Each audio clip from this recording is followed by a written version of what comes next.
ಕೈಕಾಲು ತೊಳೆಯಲು ಕೊಳವೆಗೆ ಇಳಿದ ಅಪ್ರಾಪ್ತನೊಬ್ಬ ನೀರಿನಲ್ಲಿ ಮುಳುಗಿ ಸಾವನ್ನಪ್ಪಿರುವ ಘಟನೆ ಕೊಣಾಜೆ ಪೊಲೀಸ್ ಠಾಣಾ ವ್ಯಾಪ್ತಿಯ ಅಂಬ್ಲಮುಗರು ಜರಿ ಎಂಬಲ್ಲಿ ತಡರಾತ್ರಿ ಬೆಳಕಿಗೆ ಬಂದಿದೆ. ಇಲ್ಲಿನ ನಿವಾಸಿ ಶಿವರಾಮ ಎಂಬುವರ ಪುತ್ರ ಸೃಜನ್ ಮೃತ ಬಾಲಕನಾಗಿದ್ದಾನೆ. ಶನಿವಾರ ಮಧ್ಯಾಹ್ನ ಹೊತ್ತಿಗೆ 4 ಗೆಳೆಯರು ಅಂಬ್ಲಮುಗರು ಜರಿ ಎಂಬಲ್ಲಿ ಮೀನು ಹಿಡಿಯಲು ತೆರಳಿದ್ರು. ಮೀನು ಹಿಡಿದ ನಂತರ 4 ಸಮೀಪದಲ್ಲೇ ಇರುವ ಇಟ್ಟಿಗೆಗೆ ಮಣ್ಣು ತೆಗೆಯಲೆಂದು ಇಡಲಾದ ನೀರು ತುಂಬಿದ ಪಾಯದಲ್ಲಿ ಕೈಕಾಲು ತೊಳೆಯಲು ಇಳಿದಿದ್ದಾರೆ. ಅಲ್ಲಿ ಸೃಜನ್ ಕೆಳಕ್ಕೆ ತೆರಳಿ ಕೈಕಾಲು ತೊಳೆಯುತ್ತಿದ್ದಂತೆ ಆಯತಪ್ಪಿ ನೀರಿನಲ್ಲಿ ಮುಳುಗಿದ್ದಾನೆ. ಗೆಳೆಯನ ಪೈಕಿ ಓರ್ವ ಕೈ ಹಿಡಿಯಲು ಯತ್ನಿಸಿದರೂ ಹಿಡಿಯಲು ಸಾಧ್ಯವಾಗಲಿಲ್ಲ.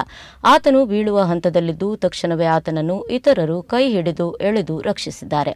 ಗಾಬರಿಗೊಂಡ ಇತರ 3 ಯಾರಿಗೂ ತಿಳಿಸದೆ ಮನೆಗೆ ತೆರಳಿದ್ದಾರೆ. ಸಂಜೆಯಾದರೂ ಸೃಜನ್ ಮನೆಗೆ ಬಾರದಿರುವುದನ್ನು ಕಂಡು ಜೊತೆಯಲ್ಲಿ ಇದ್ದವರನ್ನು ಪ್ರಶ್ನಿಸಿದಾಗ ಮೀನು ಹಿಡಿದ ನಂತರ ಕೈಕಾಲು ತೊಳೆದು ದನ ಹುಡುಕಾಟಕ್ಕೆ ತೆರಳಿದ್ದಾನೆ ಎಂದು ತಿಳಿಸಿದ್ದಾರೆ. ಬಳಿಕ ಮನೆ ಮಂದಿ ಹೆಚ್ಚು ಗದರಿಸಿದಾಗ ಸತ್ಯ ಸಂಗತಿ ತಿಳಿಸಿದ್ದಾರೆ. ತಕ್ಷಣವೇ ಕೊಣಾಜೆ ಪೊಲೀಸರು ಅಗ್ನಿಶಾಮಕ ದಳದವರಿಗೆ ಮಾಹಿತಿಯನ್ನು ನೀಡಿದ್ದಾರೆ. ಸ್ಥಳೀಯರು ಹಾಗೂ ಅಗ್ನಿಶಾಮಕ ದಳ ಸಿಬ್ಬಂದಿ ಹುಡುಕಾಡಿ ರಾತ್ರಿ 11:30 ಸುಮಾರಿಗೆ ಮೃತದೇಹ ಅಲ್ಲೇ ಸಮೀಪ ಪತ್ತೆಯಾಗಿದೆ. ಕೊಣಾಜೆ ಪೊಲೀಸರು ಪ್ರಕರಣವನ್ನು ದಾಖಲಿಸಿಕೊಂಡಿದ್ದಾರೆ.